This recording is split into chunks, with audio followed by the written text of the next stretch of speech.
Subscribe before we start, because what happened to me could happen to any man who trusts too deeply.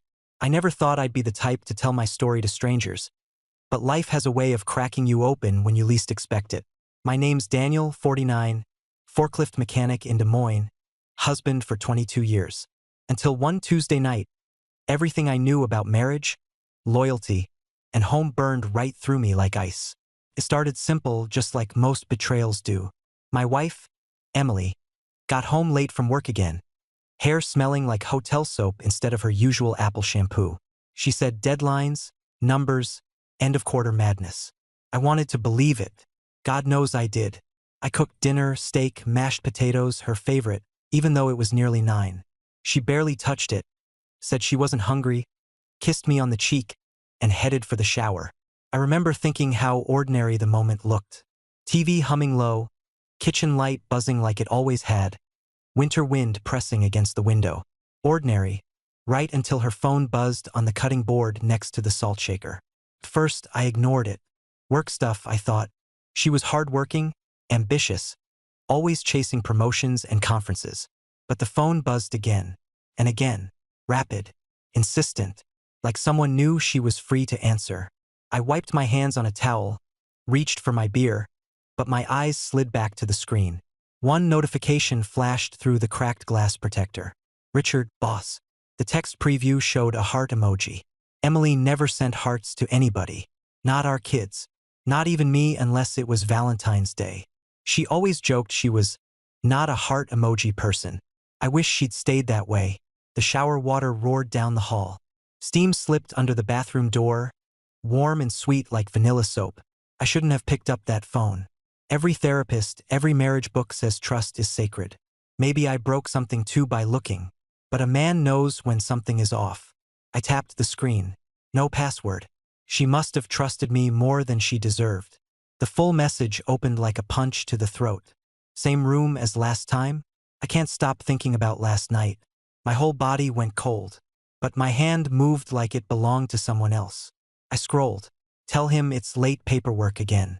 I'll book the hotel. I felt the kitchen around me vanish.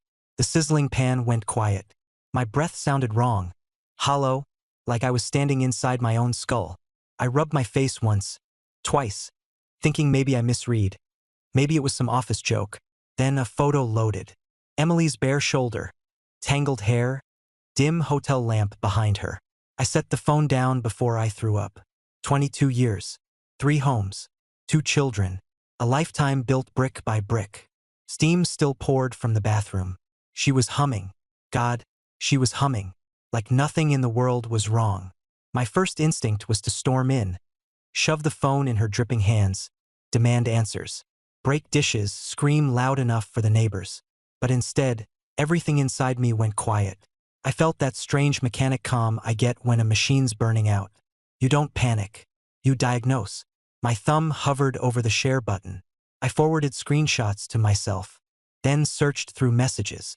Weekends marked as training, late nights budget review. Even a business trip to St. Louis where she came back too relaxed for someone who'd barely slept. Every lie sat there in blue and gray bubbles, casual, intimate, confident. The water shut off. Pipes rattled. That sound never bothered me before. Now it felt like a countdown. I placed the phone exactly where it had been, screen down. I went back to stirring the potatoes like a ghost wearing my skin. Emily stepped into the kitchen wrapped in a towel, smiling. Smells amazing, she said. You're too good to me. I studied her face, every freckle, the ring I bought with my first overtime check. I wondered if she had smiled like that at him. She reached for her phone, and I watched the moment her world cracked.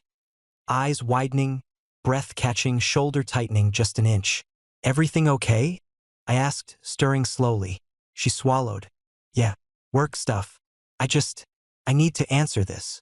Her voice trembled for half a second, but she hit it fast. She walked toward the yard, phone glued to her chest, pretending she needed fresh air. I let her go, because by then I already knew. This wasn't ending tonight. I was going to end it on my terms. Quiet, measured, devastating. And when my moment came, she was never going to forget it. Emily stood outside on the porch, whispering fast, pacing like a teenager caught sneaking out. Through the window, I saw her rubbing her temple with one hand, clutching the phone with the other, shoulders tight like wire ready to snap. I didn't go after her.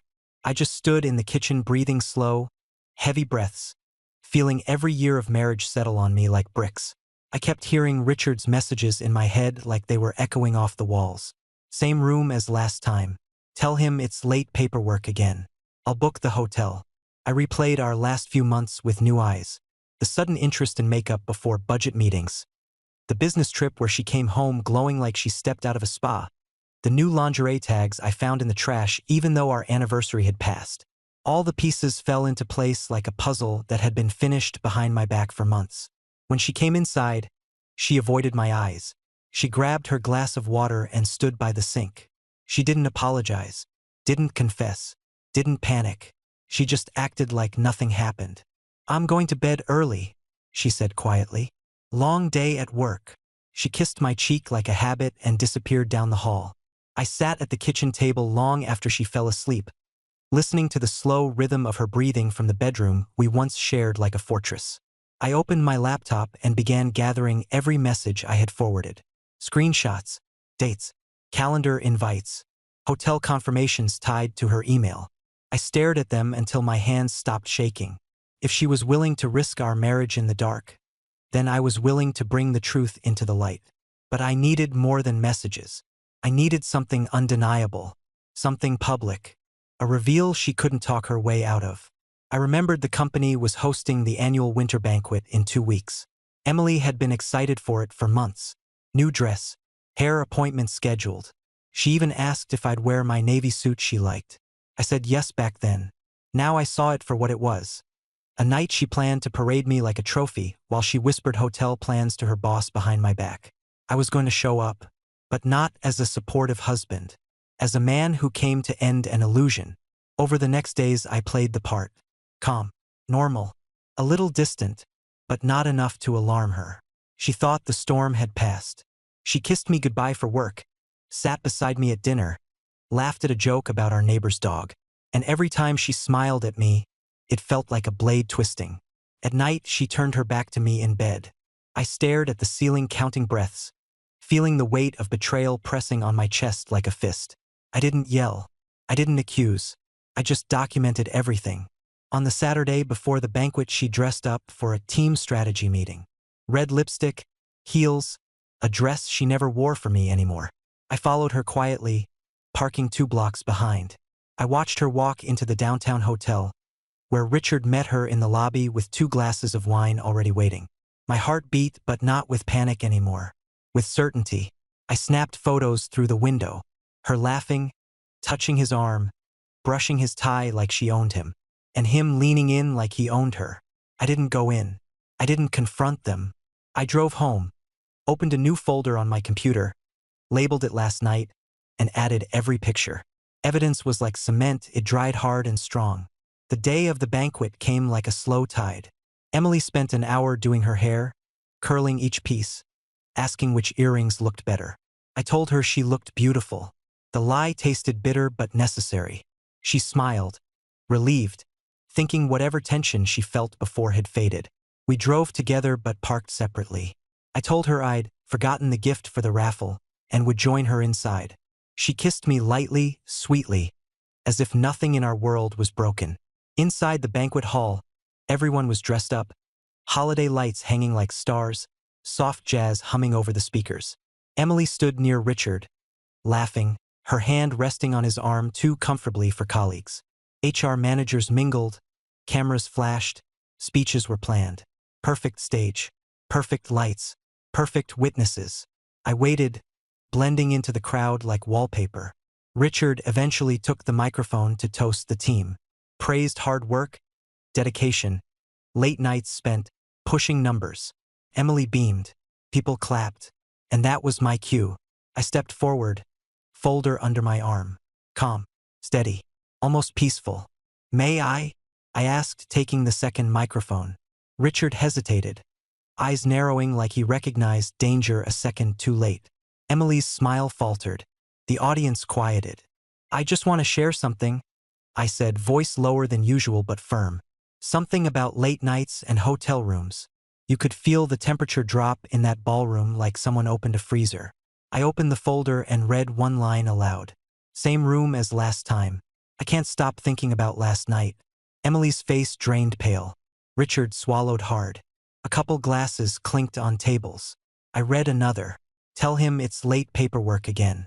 I'll book the hotel. Murmurs rippled. People turned. Some covered their mouths. Emily stepped forward, shaking her head, whispering, "Daniel, please." But I wasn't done. Not tonight. Not after 22 years of trust. I lifted the photos, her hand on Richard's tie, hotel lobby glowing behind them. No screaming. No insults. Just truth. Bare and cold. And the room froze exactly like my world did 2 weeks earlier in that kitchen. For a moment, no one breathed. Emily looked like she might faint, lipstick trembling on her lips, eyes wide as if she just stepped into ice water. Her boss tried to smile, that corporate grin he probably used to talk his way out of mistakes, but it died halfway. HR stared at the floor. A couple co-workers shifted awkwardly, suddenly fascinated by their own shoes. "This isn't what you think?" Emily whispered, voice so thin it barely existed. I didn't raise mine. I didn't need volume. Truth speaks loud enough when it's naked. I placed the folder on the table next to the champagne tower. "The company values transparency," I said, steady as a man reading the weather. "So let's be transparent." I stepped aside. Let them look. Let them see. People leaned in, screenshots, hotel confirmations, pictures I'd taken from the sidewalk. My hand on the mic didn't shake anymore. Something inside me had gone still, the kind of stillness that comes after a storm breaks open the sky. Emily reached for my arm like a drowning person grabs a life preserver. "Daniel, please, not here," she begged. "We can talk. Please, let's talk." Her voice finally cracked, the polished confidence gone. She wasn't the woman booking hotel rooms behind my back. She was just Emily, scared the world she built out of lies was collapsing brick by brick. I turned to her. "Talk," I said softly. "I've been waiting to talk for months. You talk to him instead." Around us whispers spread like wildfire. I saw shock, pity, anger. Some directed at me, some at her. Richard made one last desperate move.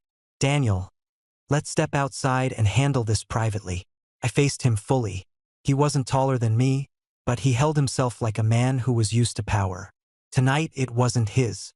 "You handled it privately in hotels," I said. "This part is mine." His jaw clenched. HR shifted her glasses and quietly stepped away from him. That told me everything. I picked up the folder and placed it gently into Emily's hands. "You got the promotion," I said quietly, almost kindly. "You can keep it. You just lost the husband." A few people gasped. Not loud, just sharp breaths slicing the silence. I walked out without waiting for a response. Didn't run. Didn't slam doors. Just walked, my footsteps sounding heavier than my heart for the first time in weeks. The cold air outside hit my face like baptism. Clean. Honest. I sat in my truck, engine off, breathing in the winter night as if it had oxygen I hadn't tasted in years. She came out 5 minutes later, still in heels, mascara smudged like rain. She knocked softly on my window. I rolled it down halfway. She looked at me the way a child looks at a broken toy they can't fix. "Daniel, please, come home. We can work through this." I studied her like a stranger. 22 years. And in that moment she felt like someone passing me in a grocery store. "Emily," I said calm, "that home doesn't exist anymore." She touched the glass, fingers shaking. For a second I remembered birthdays, road trips, laughing in cheap diners. Memory is cruel, it gives you reasons to stay when every truth tells you to go. "I made a mistake," she whispered. "No," I said softly. "You made decisions." She flinched like that hurt more than yelling ever could. I drove away slowly, watching her shrink in the rearview mirror until she was just a smudge of gold under parking lot lights. I spent that night at my brother's place. Slept on the pull-out couch. Best sleep I'd had in months. Divorce wasn't quick. Papers, division of property, long conversations I never raised my voice in. She cried often, sometimes angry, sometimes pleading. I stayed calm. Cold, maybe, but not cruel. You can end love without burning your soul. Months passed. I moved into a small condo near the river. Bought a used fishing rod. Started walking in the mornings, coffee in hand, no phone buzzing lies on the counter. Sometimes I sat on the balcony listening to traffic and thought about how heartbreak doesn't kill you. It empties you, so something new can fill the space. I heard she and Richard didn't last. Rumors said HR opened an investigation. Promotion vanished. He transferred to another city. She sent a long message one evening. Apology, regret, nostalgia. I typed a reply 3 times, deleted it all. In the end, I wrote only, I hope you heal. I didn't send anger. I didn't send forgiveness. Just release. Because I learned something through all of this. Revenge isn't loud. Real revenge is walking away whole while the people who broke you live with the echo. If you're still listening to my voice now, maybe you needed to hear this. Maybe you're sitting with suspicion twisting your stomach, or holding on to someone who already let go of you. Listen to me, never lower yourself to chaos when clarity is sharper. Stay calm, gather truth, speak once, walk away with your dignity. And if my story found you at the right moment, if it helped you breathe or think or feel less alone, subscribe and stay here with me. There are more stories to tell, more lessons learned the hard way. Don't scroll past. Hit subscribe now so you don't miss the next one.